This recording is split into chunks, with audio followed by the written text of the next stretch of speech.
Hi, secretariat assistant ഇൻ്റർവ്യൂവിന് വേണ്ടി ഒരുപാട് പേര് ചോദിക്കാറുണ്ട് എന്തൊക്കെ ക്വസ്റ്റ്യൻസാണ് ചോദിക്കുന്നത് എന്നുള്ളത്. അപ്പോൾ നമ്മൾ ഇന്ന് കുറേ ക്വസ്റ്റ്യൻസിന് നിങ്ങളുടെയൊക്കെ ക്വറീസ് ഒരുപാട് പേര് കുറേ സംശയങ്ങൾ ചോദിച്ചു. ഈ പോർഷൻസൊക്കെ ചോദിക്കുമോ? അങ്ങനെയുള്ളൊരു വീഡിയോ ആണ് ചെയ്യുന്നത്. ഞാൻ ആശാ ബിനീഷ്. ഞാൻ ശ്രീകല. അപ്പം ഞങ്ങൾ സാധാരണ രീതിയിൽ ഒരുപാട് വീഡിയോസ് നമ്മുടെ എക്സാമിനെ ബേസ് ചെയ്ത് ചെയ്യാറുള്ളതാണ്. പക്ഷെ നിങ്ങൾക്ക് കാണാൻ പറ്റും ഇൻ്റർവ്യൂ എങ്ങനെ പ്രിപ്പയർ ചെയ്യണം എന്നുള്ള നമ്മുടെ വീഡിയോസ് സെപ്പറേറ്റ് ആയിട്ട് തന്നെ നമ്മൾ നമ്മുടെ യൂട്യൂബ് ചാനലുകളിൽ ഇട്ടിട്ടുണ്ട്. അപ്പോൾ നിങ്ങൾ വാച്ച് ചെയ്തിട്ടില്ലെങ്കിൽ അതൊന്ന് വാച്ച് ചെയ്യുക.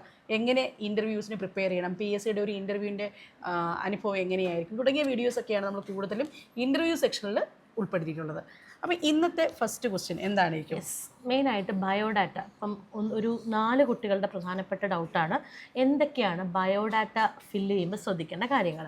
അപ്പോൾ ബയോഡാറ്റ ഫോം ഉണ്ട്, അതിൽ നിന്ന് തന്നെ തുടങ്ങാം. യെസ്, ഇത് മിസ്റ്റർ സെക്രട്ടേറിയറ്റ് അസിസ്റ്റന്റ് ആദ്യമായിട്ടാണ് ഇന്റർവ്യൂ ഇത്രയും സീരിയസ് ആയിട്ട് ഉദ്യോഗാർത്ഥികൾ കണ്ടു തുടങ്ങുന്നത് അല്ലേ? അപ്പോൾ അറിയാത്തവർക്ക് വേണ്ടിയിട്ട് നമുക്കൊരു ബയോഡാറ്റ ഫോം ഉണ്ട്. അപ്പൻഡിക്സ് 28A ആണ് കേട്ടോ. 28A ആണ്. ഇത് നമുക്ക് ഡൗൺലോഡ് ചെയ്യാൻ പറ്റും, ലിങ്ക് ഡൗൺലോഡ് ചെയ്യാൻ പറ്റും. നമ്മുടെ ഗ്രൂപ്പിൽ നിങ്ങൾ ജോയിൻ ചെയ്താൽ മതി, നമ്മൾ അങ്ങോട്ട് ഷെയർ ചെയ്യുന്നതായിരിക്കും കേട്ടോ. ഫ്രീ ഗ്രൂപ്പിന് ലിങ്ക് ഇവിടെ കൊടുത്തിട്ടുണ്ട്, അത് നിങ്ങൾക്ക് ജോയിൻ ചെയ്യാവുന്നതാണ്. നമ്മൾ ഈ ഫോം ഷെയർ ചെയ്തു തരാം. അപ്പം പ്രധാനമായിട്ടും എല്ലാവരും ചോദിക്കുന്നത് ഈ ഫോമും കൊണ്ടാണോ കയറേണ്ടത്? നമ്മൾ കൊറോണ ടൈം മുതൽ ഫോമിൽ ഫില്ല് ചെയ്തുകൊണ്ടാണ് പോകുന്നത്. ഇപ്പം LP UP ആയാലും ഏത് എക്സാം ആയാലും ഫോം ഫില്ല് ചെയ്ത് തന്നെയാണ് കുട്ടികൾ പോകുന്നത്. പിന്നെ നിങ്ങൾ ഫില്ല് ചെയ്തുകൊണ്ട് പോവുക, അഥവാ അവിടെ വെച്ച് നിങ്ങളടുത്ത് ഒരെണ്ണം വേണം എന്ന് പറയുകയാണെങ്കിൽ പോലും ഇത് ഫില്ല് ചെയ്തൊരു പ്രാക്ടീസ് മാൻഡേറ്ററി ആയിട്ട് നമുക്ക് ഉണ്ടാവണം. ഓക്കെ, ഒരു ഫോമിൽ എന്തൊക്കെയാണ് പ്രധാനമായും വരുന്നത്? ബേസിക് ആയിട്ടുള്ള ഡീറ്റെയിൽസ് ഒന്ന് നമ്മുടെ പേര്, അഡ്രസ്സ്, നമ്മുടെ പോസ്റ്റ്, നമ്മുടെ ഹോൾ ടിക്കറ്റിൽ ഉണ്ടാവും, കൃത്യമായിട്ടുള്ള സ്പെല്ലിങ്ങോട് കൂടി. പിന്നെ നമ്മുടെ education qualification starting from 10th നമ്മൾ ഫില്ല് ചെയ്യണം. ഇപ്പം നമ്മൾ എംപ്ലോയിഡ് ആണോ അതിൻ്റെ ഡീറ്റെയിൽസ്. അതുപോലെ അത് പ്രൈവറ്റ് ഫേംസിലാണ് നിങ്ങൾ എംപ്ലോയിഡ് ആണെങ്കിലും എഴുതാൻ മടിക്കണ്ട, ബിക്കോസ് നിങ്ങൾ ആക്റ്റീവ് ആണ് എന്നുള്ള കാണിക്കുന്ന ഒരു വലിയ പോയിൻ്റാണത്. പിന്നെ നിങ്ങൾക്ക് ഏതെങ്കിലും പ്രീവിയസ് ജോബ് എക്സ്പീരിയൻസ് ഉണ്ടെന്നുണ്ടെങ്കിൽ അത് സ്പെസിഫൈ ചെയ്യാം. ഏതെങ്കിലും റാങ്ക് ലിസ്റ്റിൽ നിങ്ങൾ ഇൻക്ലൂഡ് ആണോ എന്ന് ചോദിക്കേണ്ടത്. എക്സോസ്റ്റഡ് റാങ്ക് ലിസ്റ്റ്, അതായത് കഴിഞ്ഞുപോയ റാങ്ക് ലിസ്റ്റുകൾ ഇൻക്ലൂഡ് ചെയ്യേണ്ട കാര്യമില്ല. കറൻ്റ്ലി റണ്ണിങ് ആയിട്ടുള്ള ഏതെങ്കിലും റാങ്ക് ലിസ്റ്റിൽ ഉണ്ടെന്നുണ്ടെങ്കിൽ നിങ്ങൾക്കത് മെൻഷൻ ചെയ്യാം. അടുത്ത column occupation of mother, father, spouse, sister, ബ്രദറാണ്. ഇവിടെ നിങ്ങൾ ശ്രദ്ധിക്കേണ്ട 1-2 കാര്യങ്ങളുണ്ട്. ഒക്യുപ്പേഷനാണ് ചോദിച്ചിരുന്നത്. പല കുട്ടികളും ഈ ഒക്യുപ്പേഷൻ ഇമ്പോർട്ടൻസ് കൊടുക്കാറില്ല. മദറിൻ്റെ ഡീറ്റെയിൽസ്, ഫാദറിൻ്റെ ഡീറ്റെയിൽസ് എഴുതും. അല്ല, അവരുടെ ജോലി മാത്രമാണ് ചോദിക്കുന്നത്. റിട്ടയർഡ് ആണെങ്കിൽ റിട്ടയർഡ് എന്ന് എഴുതുക. പിന്നെ നിങ്ങൾക്ക് ഒരുപക്ഷെ സിസ്റ്റർ ആയിരിക്കും ഉണ്ടാവുന്നത്, ബ്രദർ ഇല്ലായിരിക്കും. സോ ബ്രദറിൻ്റെ കോളത്തിനിടയിൽ നില്ലെന്നല്ല എഴുതേണ്ടത്. നില്ലെന്ന് എഴുതിയാൽ ബ്രദറിന് ജോലി ഇല്ല എന്നാണ് അർത്ഥം. ബ്രദർ ഇല്ല എന്ന് കാണിക്കണമെങ്കിൽ അവിടെ നോട്ട് ആപ്ലിക്കബിൾ എന്ന് എഴുതുന്നതായിരിക്കും കുറച്ചും കൂടി കറക്റ്റ്. അടുത്തത് നമ്മൾ കോടതി, അതായത് ഏതെങ്കിലും കോർട്ടിലെ കേസിലോ കാര്യങ്ങളോ ഉണ്ട് എങ്കിൽ ജെനുവിനായിട്ട് നിങ്ങൾ ഉണ്ട് എങ്കിൽ ഉണ്ടെന്ന് എഴുതുക. അതിൻ്റെ ഡീറ്റെയിൽസ് ആയിട്ട് എൻ്റെ കേസ് നമ്പറും കാര്യങ്ങളുമാണ് താഴെ മെൻഷൻ ചെയ്യാൻ പറഞ്ഞിരിക്കുന്നത്. ഇല്ല എങ്കിൽ നില്ലെന്ന് തന്നെ എഴുതുക. നോട്ട് ആപ്ലിക്കബിൾ എന്ന് എഴുതരുത്, നില്ലെന്ന് തന്നെ എഴുതുക. അപ്പോൾ എനിക്ക് തോന്നുന്നു ഈ ബയോഡേറ്റ ഫോം നിങ്ങൾ ഫില്ല് ചെയ്യണം. പിന്നെ ഇത് ഇപ്പം നമ്മളൊരു വാക്കിലൂടെ പറയുകയാണ്. ഇപ്പം നമ്മളിത് ചെയ്യുമ്പം നിങ്ങളുടെ ബയോഡേറ്റ ഫില്ല് ചെയ്ത് ഞങ്ങൾ കളക്ട് ചെയ്തിട്ട് കറക്ഷൻസ് ഞങ്ങൾ പറഞ്ഞു തരാറുണ്ട് അല്ലേ? ഹോബീസ് ആയാലും എല്ലാം എങ്ങനെ എഴുതണം. പലർക്കും ഇതൊരു കാരണം ഓൾമോസ്റ്റ് എല്ലാ ക്വസ്റ്റ്യൻസും സ്റ്റാർട്ട് ചെയ്യുന്ന ഒരു ഏരിയ എന്ന് പറയുന്നത് ഈ ബയോഡേറ്റയിൽ നിന്നായിരിക്കും. നിങ്ങൾ കൊടുക്കുന്ന ബയോഡേറ്റയെ ബേസ് ചെയ്തിട്ടായിരിക്കും അവർ ചോദ്യങ്ങൾ തുടങ്ങുന്നത്, ഒരു വ്യക്തിയെ മനസ്സിലാക്കി തുടങ്ങുന്നത്. അപ്പം എത്രമാത്രം നിങ്ങൾക്ക് അതിലൊരു ക്ലാരിറ്റി കൊടുക്കാൻ പറ്റും എന്നുള്ളതിനെ ഏറ്റവും നന്നായി എഴുതി പ്രസൻറ്റ് ചെയ്യുക എന്നുള്ള ഇതിനായിരിക്കണം നിങ്ങൾ ബയോഡേറ്റ കൊടുക്കേണ്ടത്. പ്രത്യേകിച്ച് നമ്മുടെ സ്ട്രെങ്ത്തും വീക്ക്നെസ്സും അല്ലേ? പലപ്പോഴും എനിക്ക് ദേഷ്യം വരും എന്നുള്ളതൊന്നും നമ്മൾ ഒരിക്കലും വീക്ക്നെസ് ആയിട്ട് എഴുതരുത്. വീക്ക്നെസ് എഴുതുമ്പോൾ നമ്മൾ ഏത് ജോലിക്കാണോ അപ്ലൈ ചെയ്യുന്നത് ആ ജോലിക്ക് ദോഷകരമായിട്ടുള്ള കാര്യങ്ങളൊന്നും എഴുതരുത്. അതായിരിക്കണം നമ്മൾ നോക്കേണ്ടത്. അപ്പം ബയോഡേറ്റ ഒരു വളരെ ഇമ്പോർട്ടൻ്റ് ആണ്. ബയോഡേറ്റ ഫില്ല് ചെയ്ത് പ്രോപ്പറായിട്ട് തന്നെ ചെയ്യുക എന്നുള്ളത് ആദ്യം മനസ്സിലാക്കുക. ബയോഡേറ്റയ്ക്ക് വേണ്ടി മാത്രമായിട്ട് നിങ്ങൾ കൃത്യമായ സർവീസസ് CCയുടെ നമ്മുടെ ഓൺലൈൻ ക്ലാസ്സിലൂടെ നിങ്ങൾക്ക് നൽകുന്നതായിരിക്കും. ദെൻ അടുത്തൊരു ക്വസ്റ്റ്യൻ എന്താണ്? ഇതെല്ലാം കറണ്ട് അഫയേഴ്സ് നമ്മൾ പഠിക്കണം ഇന്റർവ്യൂവിന്. ഇതൊരു വലിയ ക്വസ്റ്റ്യനാണ്. കാരണം സെക്രട്ടേറിയറ്റ് അസിസ്റ്റൻ്റ് എന്ന് പറയുന്നത് നമുക്കറിയാം ഒരു ഡിഗ്രി തലത്തിലുള്ള കേരളത്തിൻ്റെ ഒരു സർവീസിൻ്റെ ഒരു PSCയുടെ ഒരു ഹൈറാർക്കി നോക്കുകയാണെങ്കിൽ അത്യാവശ്യം ഹയർ പോസ്റ്റിലുള്ള ഒരു ജോബാണ്. അപ്പം അവിടേക്ക് എത്തുന്നത് ആൾക്കാരെ എന്തായിരിക്കും ഇവാലുവേറ്റ് ചെയ്യുന്ന ഒരു പ്രോസസ്സാണ് ഇൻ്റർവ്യൂ എന്ന് പറയുന്നത്.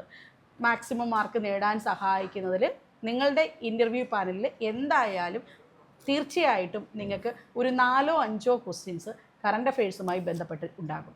അത് പഴയ കറണ്ട് അഫയേഴ്സ് ആണോ എന്ന് ചോദിച്ചു കഴിഞ്ഞാൽ അങ്ങനെയല്ല. നമ്മൾ പഠിക്കുമ്പോൾ കറണ്ട് അഫയേഴ്സ് പഠിക്കുമ്പം ആദ്യം നിങ്ങളുടെ നാട്ടിൽ നിന്ന് തന്നെ തുടങ്ങുക. ആസ് എ പേഴ്സൺ നമ്മളിപ്പോൾ എന്ത് കോഴ്സ് പഠിച്ചു, ഞാനിപ്പോൾ പഠിച്ചത് MSc ഫിസിക്സ് ആണെന്ന് വിചാരിക്കുക, അവിടെ അതുമായി ബന്ധപ്പെട്ട് എന്ത് കറണ്ട് അഫയേഴ്സ് ഉണ്ടാക്കാൻ പറ്റും? ഈ പ്രാവശ്യം ഭൗതിക ശാസ്ത്രത്തിൽ നൊബേൽ പ്രൈസ് കിട്ടിയ വ്യക്തികളെ പറ്റി, അല്ലെങ്കിൽ അവരുടെ കണ്ടുപിടുത്തങ്ങളെ പറ്റി നമ്മൾ അറിയണ്ടേ. ഇപ്പോൾ നമ്മുടെ എഡ്യൂക്കേഷൻ ക്വാളിഫിക്കേഷനിൽ കറണ്ട് അഫയേഴ്സ് ഉണ്ടാവും. നമ്മളുടെ നാടിന് അതായത് പേഴ്സണൽ ഡേറ്റയിൽ തൊട്ട് കറണ്ട് അഫയേഴ്സ് ഉണ്ട്. പേഴ്സണൽ ഡേറ്റയിൽ മറ്റൊരു കറണ്ട് അഫയേഴ്സ് എന്താ, നമ്മൾ എവിടെ നിന്ന് വരുന്നു. ഞാനിപ്പോൾ വരുന്നത് കുളനട എന്ന് പറയുന്ന പ്രദേശമാണെന്ന് വിചാരിക്കുക.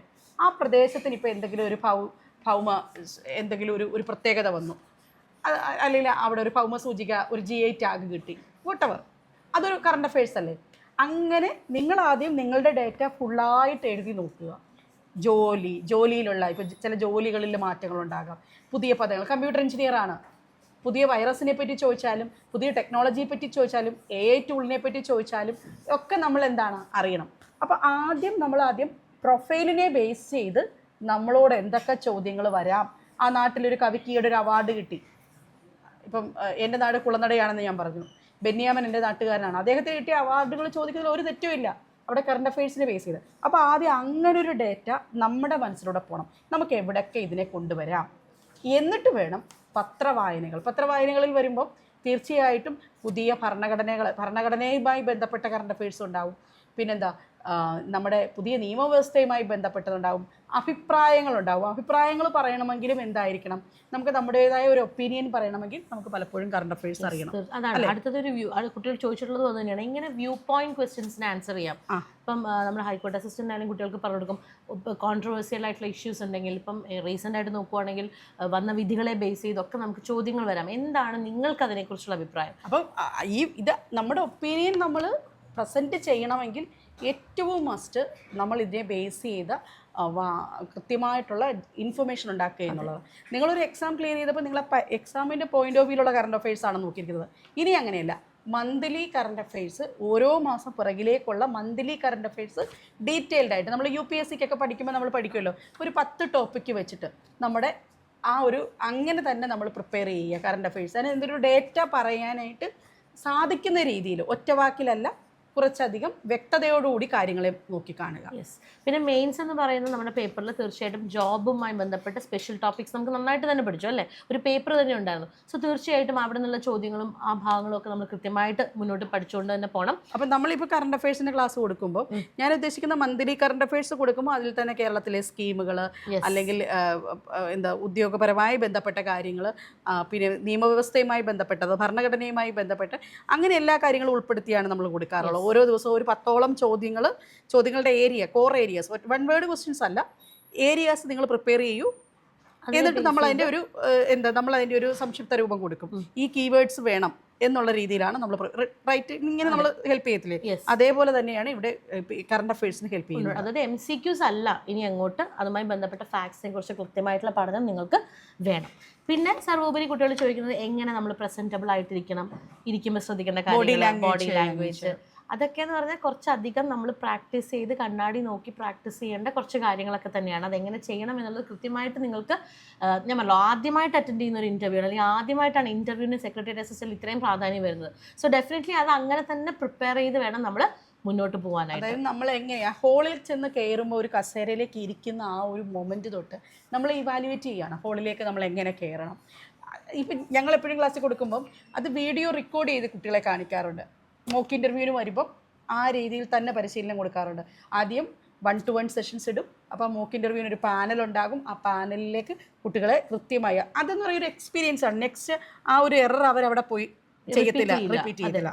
ഡ്രസ്സിങ്ങിലുണ്ടാകും, ചിലപ്പോൾ വലിയ കമ്മലൊക്കെ ഇട്ട് ഒരുപാട് ബോഡിയായിട്ടൊക്കെ വരാറുണ്ട്.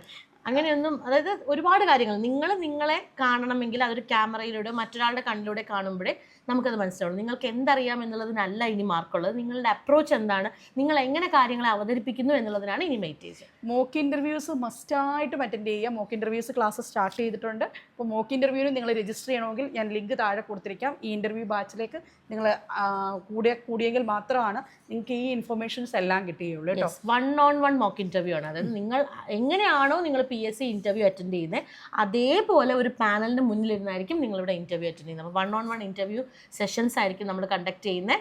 ഇനി എന്തൊക്കെയാണ് പറയാൻ ചോദ്യങ്ങളുള്ളത്? മെയിനായിട്ട് ഇതൊക്കെ തന്നെയാണ്. മീഡിയം ഓഫ് ഇന്റർവ്യൂ മലയാളം ആയിരിക്കണോ ഇംഗ്ലീഷ് ആയിരിക്കണോ എന്ന് ചോദിക്കുന്നുണ്ട്. പിന്നെ ഞാൻ എന്തൊക്കെ സബ്ജക്ട് വൈസ്, അതായത് പ്രിലിംസിലും മെയിൻസിലുള്ള സിലബസ് ഫുൾ കവർ ചെയ്യണോ എന്ന് ചോദിക്കുന്നുണ്ട്. പേപ്പർ ടൂവിൽ എന്തൊക്കെ ചോദിക്കാൻ സാധ്യതയുണ്ട് എന്ന് ചോദിക്കുന്നുണ്ട്. പേപ്പർ ടൂവില് കുറച്ചുകൂടെ പ്രാധാന്യം കൊടുക്കണം, തീർച്ചയായിട്ടും പ്രാധാന്യം കൊടുക്കണം. അപ്പം നമുക്ക് മാക്സിമം നിങ്ങളിലേക്ക് കൃത്യമായ അറിവുകൾ തന്നെ എത്തിക്കുകയാണ്. കറണ്ട് അഫയേഴ്സിനാണെങ്കിലും ഏകദേശം ഒരു 100ഓളം ടോപ്പിക്കുകൾ ഓരോ പരീക്ഷയ്ക്കും. ഇപ്പോൾ HSST പരീക്ഷയ്ക്ക് കൊടുക്കുന്ന ആ ഒരു ഇൻ്റർവ്യൂവിലെ കോർ ഏരിയാസ് ആയിരിക്കില്ല ഒരു സെക്രട്ടേറിയറ്റ് അസിസ്റ്റൻറ്റിന് വരുന്നത്. അപ്പോൾ നമ്മൾ 100ഓളം കോർ ഏരിയാസ് ഐഡൻറ്റിഫൈ ചെയ്തിട്ടുണ്ട്. അതോടൊപ്പം തന്നെ ഇപ്പോൾ ഇൻ്റർവ്യൂസ് കഴിയുമ്പോഴും നമുക്ക് പ്രോപ്പർ ഒരു നിങ്ങളുടെ ഭാഗത്തു നിന്നുള്ള കുട്ടികളുടെ ചോദ്യങ്ങൾ അറിയാൻ സാധിക്കും, എന്താണ് ചോദിക്കുന്നത് അങ്ങനെയുള്ളത്. അപ്പോൾ ഷോർട്ട് ലിസ്റ്റിലായിട്ടുള്ള എല്ലാവരും ഈ ഒരു ഗ്രൂപ്പിൽ മെമ്പർ ആകുക. അപ്പോൾ നമുക്ക് പരസ്പരം ചോദിച്ച് നമുക്ക് മനസ്സിലാക്കി മുന്നോട്ട് പോകാം. ഇൻ്റർവ്യൂ ബാച്ച് ലിങ്ക് താഴെ കൊടുത്തിരിക്കാം. എല്ലാവരും ഷോർട്ട് ലിസ്റ്റഡ് ആയിട്ടുണ്ടോ? ഇതേപോലുള്ള നിറയെ കണ്ടൻസുമായിട്ട് നിങ്ങൾക്ക് പഠിക്കാൻ സാധിക്കുന്ന എല്ലാ കണ്ടൻസും ഞങ്ങൾ എത്തിക്കുകയാണ്. അപ്പം എല്ലാ എക്സാംസിനും സത്യം പറഞ്ഞാൽ നമ്മൾ കഴിഞ്ഞ ഒരു 10 വർഷമായിട്ടുള്ള എല്ലാ മേജർ എക്സാംസ്, KS ആയിക്കോട്ടെ, ഹൈക്കോർട്ട് അസിസ്റ്റൻ്റ് ആയിക്കോട്ടെ, എല്ലാ മേജർ എക്സാംസിനും നമ്മൾ ഇൻ്റർവ്യൂ കോച്ചിങ് സെപ്പറേറ്റ് ആയിട്ട് തന്നെ പ്രൊവൈഡ് ചെയ്യുന്നതാണ്. ഒരു ഡൗട്ടും വേണ്ട. നിങ്ങളുടെ ജീവിതത്തിൽ ആദ്യത്തെ ഇൻ്റർവ്യൂ ആണെന്നുണ്ടെങ്കിൽ അത് ഞങ്ങളുടെ ഒപ്പം തന്നെ ആയിക്കോട്ടെ, കൂളായിട്ട് നമുക്കതിന് നേരിടാം. കൂടുതൽ വിവരങ്ങൾക്കായിട്ട് ഞങ്ങളുടെ ബോർഡ് നമ്പറിൽ കോൺടാക്ട് ചെയ്യുക. വീണ്ടും നമുക്ക് മറ്റൊരു വീഡിയോയിൽ കാണാം.